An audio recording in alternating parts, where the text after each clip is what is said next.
नमस्कार साथियों, मैं अजय कुमार। 4 नए लेबर कोड लागू हो चुके हैं और बहुत सारे ऐसे आर्थिक विद्वान जो अमीरों की वकालत करते हैं, अमीरों के लिए लिखते बोलते पढ़ते रहते हैं, उनका यह कहना है कि यह बहुत बड़ा लेबर रिफॉर्म हुआ है, बहुत बड़ा आर्थिक सुधार हुआ है। क्योंकि इससे पहले जो लेबर लॉ थे वह बहुत ही ज्यादा कठोर थे और उसकी वजह से आर्थिक प्रगति नहीं हो पा रही थी। अब जो लेबर रिफॉर्म हुआ है, वैसे लेबर रिफॉर्म की जरूरत थी। अब आर्थिक रिफॉर्म हुआ है और बहुत तेजी के साथ अर्थव्यवस्था बढ़ेगी। यह जो आर्थिक विद्वान है, अंग्रेजी में लिखते पढ़ते रहते हैं, इनका यह कहना है। अब आप यह बताइए कि क्या मजदूर अर्थव्यवस्था का हिस्सा नहीं है? क्या मजदूरों के साथ न्याय संगत व्यवहार हो, ऐसा होने के लिए कोई कानून नहीं होना चाहिए? और अगर मजदूरों के साथ न्याय संगत व्यवहार हो, उस तरह के कानून मौजूद हैं, तो क्या यह कहा जाना चाहिए कि इसकी वजह से आर्थिक प्रगति नहीं हो रही है? और जो यह कहता है उसे आर्थिक विद्वान कहा जाना चाहिए? वह आर्थिक विद्वान नहीं है, दरअसल वह ब्रोकर है।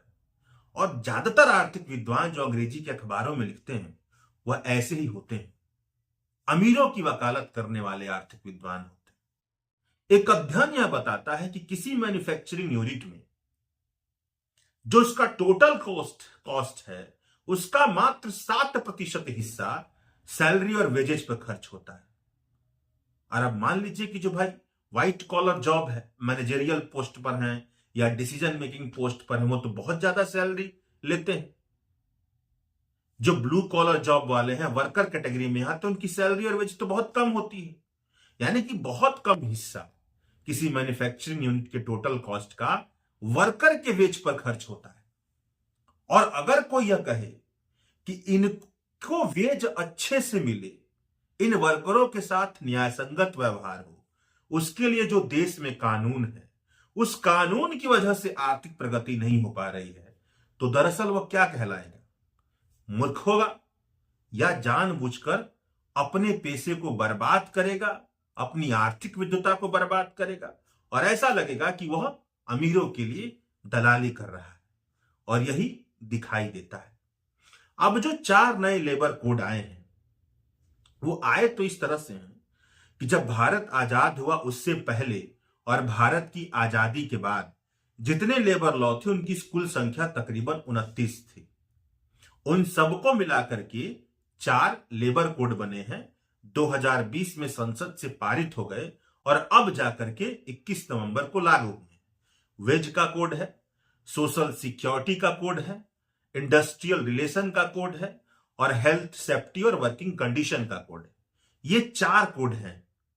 अब इस कोड में बहुत ज्यादा इसकी वाहवाही हो रही है, तो हम इस पक्ष को रखते हैं कि इसकी सबसे बड़ी खामियां क्या हैं और 5 सबसे बड़ी खामियां आपको बताते हैं। दूसरी सबसे बड़ी खामी क्या है कि न्यूनतम मजदूरी क्या होगी किसी राज्य में, यह पूरी तरह से स्पष्ट नहीं है। जबकि बहुत जरूरी था कि स्पष्ट किया जाए कि न्यूनतम मजदूरी क्या होगी। किसी मजदूर को 8 घंटे काम करने के बाद महीने में कितना रुपए मिलेगा, उसमें क्या क्या हिस्सा होगा, वो कितना कितना होगा, उसको फूड के तौर पे, आश्रय के तौर पर, हाउसिंग के तौर पर कितना रुपए मिलेगा, कितना पैसा होगा, वो उसका परसेंटेज टोटल पे में, टोटल सैलरी में ये कितना प्रतिशत हिस्सा बनेगा, ये सब कुछ स्पष्ट होना चाहिए था। मगर स्पष्टता से किसी भी तरह का उल्लेख नहीं है। न्यूनतम मजदूरी के बारे में बात की गई है, मगर स्पष्ट तौर पर बात नहीं की गई है जिससे कोई मजदूर यह कहे कि हमें इतना पैसा मिले इस फॉर्मूले के आधार पर। इस तरह की कोई बात नहीं की गई। और इसके साथ फ्लोर वेज का भी कॉन्सेप्ट है, मतलब एक नेशनल लेवल पर फ्लोर वेज होगा, उससे कम किसी मजदूर को नहीं दिया जाना है, उससे ज्यादा ही देंगे। तो बहुत सारे लेबर यूनियन एक्टिविस्ट का कहना है कि जब आपने फ्लोर वेज बना दिया, इसका मतलब यह हो गया कि यही मिनिमम वेज है। ज्यादातर लोग यह कहेंगे जब फ्लोर वेज है, हम उसी के हिसाब से पैसा दें। मान लीजिए किसी राज्य में मिनिमम वेज 15 या 16 हजार होना चाहिए था, मगर देश में जो फ्लोर वेज है वह 10 और 11,000 रुपए है। तो वह राज्य यह कह सकता है कि फ्लोर वेज 10-11,000 रुपए है तो हम मिनिमम वेज क्यों दें, जबकि नियम ये कहता है कि फ्लोर वेज से कम नहीं देना है, हम 10-11,000 रुपए ही देंगे। तो ये फ्लोर वेज और मिनिमम वेज का कॉन्सेप्ट होने के चलते बहुत बड़ी दिक्कत होने वाली है और फ्लोर वेज के तहत बहुत सारे मजदूरों को मजदूरी देने की बात की जाएगी। यह दूसरी सबसे बड़ी खामी। तीसरी सबसे बड़ी खामी यह है कि फिक्स्ड टर्म इंप्लॉयमेंट की बात की जा रही है इस लेबर कोड के अंतर्गत, यानी कि कॉन्ट्रैक्ट होगा और यह कहा जाएगा कि यह काम, जिस काम के लिए आपको मजदूरी पर रखा जा रहा है, ये 2 साल और 3 साल का काम है, तब तक तो आप काम करेंगे, उसके बाद आपका कॉन्ट्रैक्ट खत्म हो जाएगा।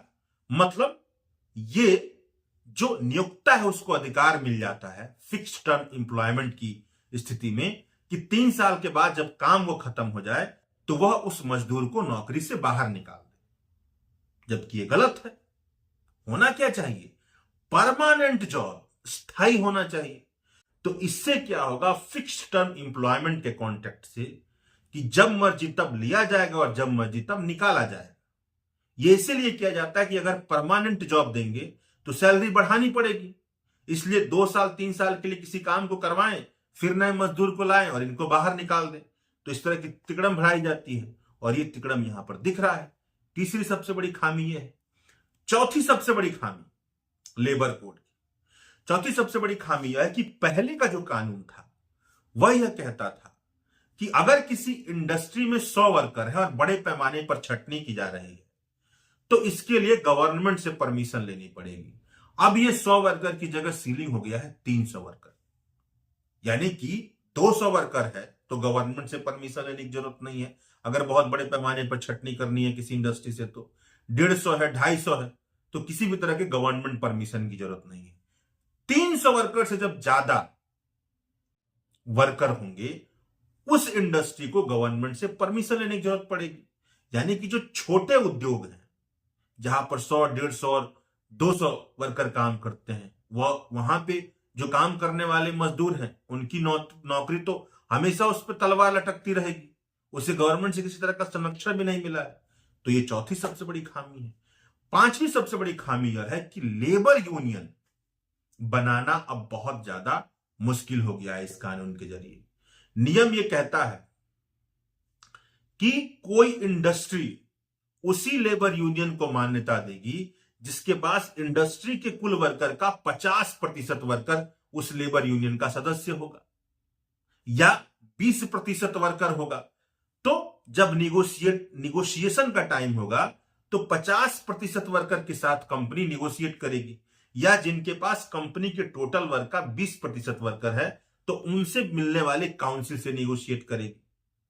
और ये जो ट्रेड यूनियन बनाने वाले लोग हैं इनका ये कहना है कि बहुत मुश्किल से लोग जुड़ते हैं और इतनी बड़ी मात्रा में तो लोग जुड़ेंगे नहीं जितनी बड़ी मात्रा की शर्त रख दी गई। यानी कि ट्रेड यूनियन बहुत ज्यादा मुश्किल हो गया है बनाना, और जब ट्रेड यूनियन नहीं बनेगा तो निगोशिएशन नहीं होगा, बार्गेनिंग पावर नहीं होगी, समूह अपनी ताकत नहीं दिखा पाएगा, और ऐसे में जो एम्प्लॉयर है, जो मालिक है, उसकी ताकत बढ़ेगी। तो यह जो कानून कोड है वह मालिकों के पक्ष में दिखाई देता है। तो यह इसकी 5 सबसे बड़ी खामियां हैं जिस पर बहुत कम चर्चा हो रही है। और सबसे बड़ी बात, अगर लेबर रिफॉर्म सही दिशा में हो जिससे लेबर को अधिकार मिले, उसको गरिमापूर्ण जीवन मिले, न्याय संगत तरीके का सैलरी मिले, उसके वेज पर किसी तरह का हमला ना हो, उसके नौकरी पर किसी तरह का हमला ना हो, तब जाकर तो यह कहा जा सकता है कि इकोनॉमी के लिए फायदेमंद साबित होगा। मगर जिस तरह का लेबर कोड है और जिस तरह की उसमें प्रावधान है उससे यह नहीं कहा जा सकता कि इकोनॉमी के लिए फायदेमंद साबित होने वाला है। शुक्रिया।